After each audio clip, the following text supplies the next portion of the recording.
The secret to making this sacred mirror is known by just a handful of people. Aranmula kannadi is made entirely from metal, and the formula for the special reflective alloy has been passed down in this community in India for around 500 years.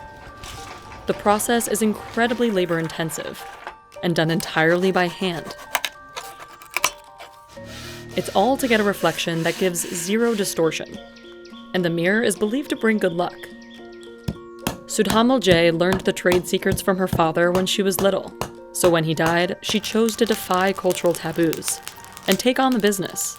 പിന്നെ ഏത് സ്ത്രീകൾക്കും ഇത് എത്ര ബുദ്ധിമുട്ടുള്ള ജോലിയായാലും ചെയ്യാൻ സാധിക്കുമെന്നുള്ളതിൻ്റെ ഒരു തെളിവും കൂടിയാണ്.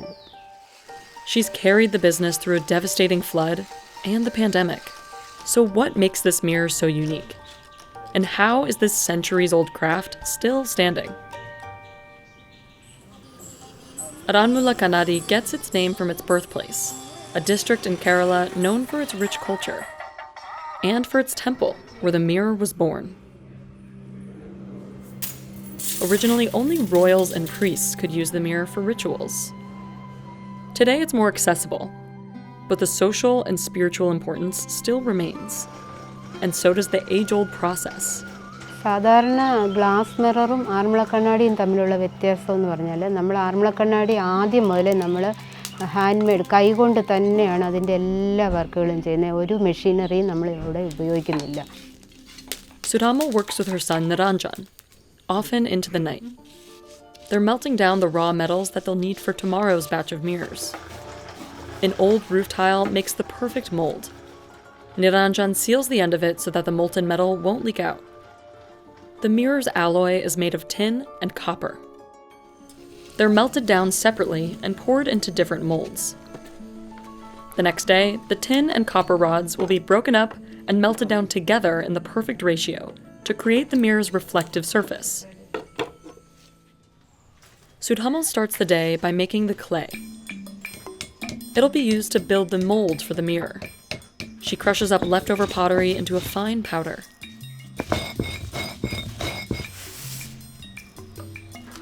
Another ingredient is jute, a fiber they take from grocery bags. She mixes the jute and the pottery dust with mud that she harvested from a nearby paddy field. A little water loosens up the mixture, so she can knead it until it reaches the right consistency. Sudhammal is doing the kind of physical work that's typically done by men in this industry. ആദ്യമായിട്ട് independent ആയിട്ട് ഈ തൊഴിൽ ചെയ്യുന്ന ആദ്യത്തെ ഒരു വനിതയാണെന്നുള്ളതിൽ എനിക്ക് അഭിമാനമുണ്ട്. Her father became sick in 2007, and his dying wish was for someone to carry on his legacy. Since he had no sons, he left the secrets with his wife and daughter. ഈ തൊഴിലിനെ മുന്നോട്ട് കൊണ്ടുപോകണം, നമ്മുടെ കുടുംബത്തെ ഒരു ജോലിയല്ലേ, അത് നിലനിർത്തിക്കൊണ്ട് പോകണം എന്ന് എല്ലാവരും സപ്പോർട്ട് ചെയ്തിട്ടേ ഉള്ളൂ. Sudhammal's mother, Punnamal, is in charge of packing the clay into circular molds. The discs dry outside anywhere from 1 to 4 days, depending on how sunny it is. Once they're dried and smoothed out, Sudhammal coats the discs with wet charcoal. The charcoal fills in the disc's tiny pores, so that the mirror will come out smoothed after it's sandwiched between the two discs. Niranjan puts tiny pieces of metal on one disc before placing the other one on top. This creates a space that the molten metal will later fill. He layers on more clay until the mold is completely sealed.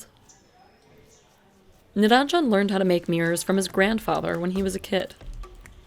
He came back to the craft after getting a business degree.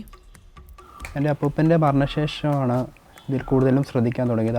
അമ്മയെ സഹായിക്കാനും അപ്പോൾ കൂടുതൽ അതിനോടുള്ള ആഗ്രഹം വന്നു, അങ്ങനെ ചെയ്തു തുടങ്ങി.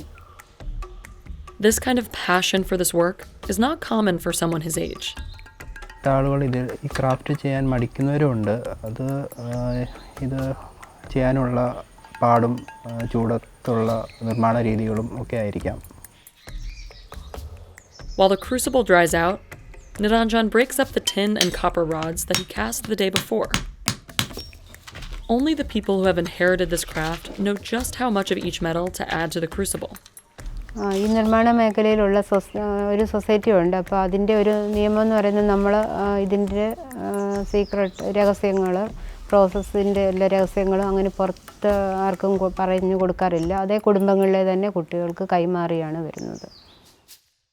Legend has it that at least 300 years ago, the formula for reflective metal came to a village elder in a dream. Another story says that metalworkers accidentally discovered the alloy while making a crown for the king. The knowledge has been passed down in mirror-making families ever since. But that legacy almost came to an end for Sudhammal's family, when floods wiped out nearly their entire stock in 2018. It was the worst flooding the state of Kerala had seen in a century. Sudhammal and her family were among 1 million people who were forced to flee. After the floods, they came home to corroded tools and broken mirrors, totaling up to $17,000 worth of damage. Aranmula കണ്ണാടിയുമായിട്ട് ബന്ധപ്പെട്ട എല്ലാ നിർമ്മാണ എക്യുപ്മെൻറ്റ്സും എല്ലാം ലോസായി. Not long after they got back to regular business, the pandemic hit. They didn't receive any orders for 8 months.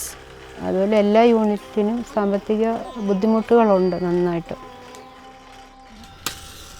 Sudhammal and Naranjan can't afford to hire anyone right now, so they have to put in double the work. Much of their 10-hour workday is spent tending to the fire.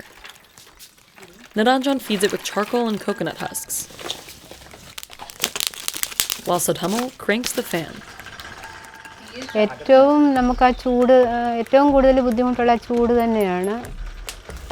The crucibles sit in the 1200-degree fire for about an hour, with the metal pieces at the bottom. Then Naranjan checks to see if the metal is melted by listening carefully for a sound. He cools down the hot crucible with his bare hands and a little bit of wet clay. Then he slowly flips it. That makes the molten metal inside trickle down and fill the space between the discs. അങ്ങനെ ഒരു പീസായിട്ടല്ല, ഒരു എണ്ണമായിട്ടല്ല നമ്മൾ നിർമ്മിക്കാറുള്ളത്. ഒരു ബൾക്കായിട്ട് 10 piece അല്ല 20 പീസൊക്കെ എടുത്തിട്ടാണ് ചെയ്യുന്നത്. To double check that it worked, he cracks open the top of each one. If there's a little metal left over, that means the mirror was successfully forged. But things don't always go according to plan. Sometimes the metal leaks out and doesn't form the mirror. But they always make sure to recycle leftover pieces back into the process. The next day, it's time for the reveal.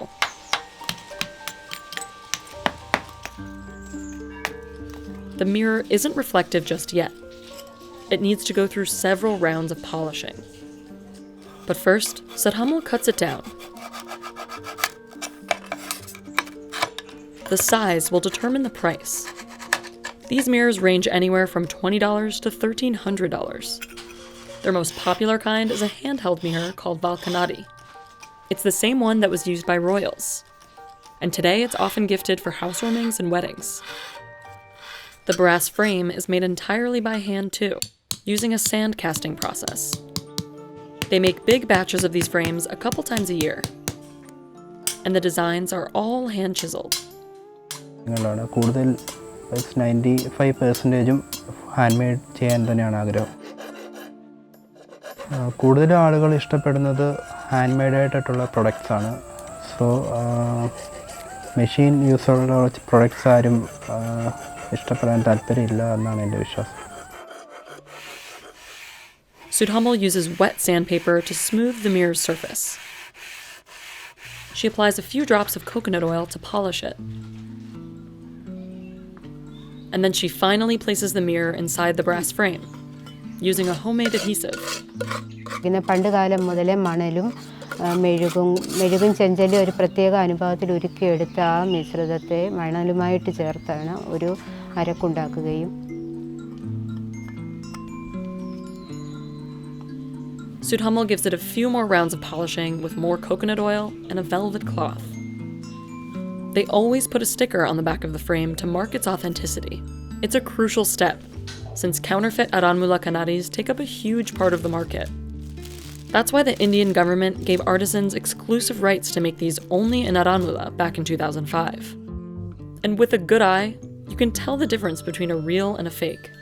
അതേപോലെ തന്നെ നമ്മുടെ പ്രതിബിംബം യഥാർത്ഥ പ്രതിബിംബമാണ് അതിൽ കാണുന്നത്. Typical glass mirrors reflect light through the back of the mirror, which can create distortion. And Aranmula kannadi reflects light on the surface of the metal, so it's believed to show a more accurate reflection.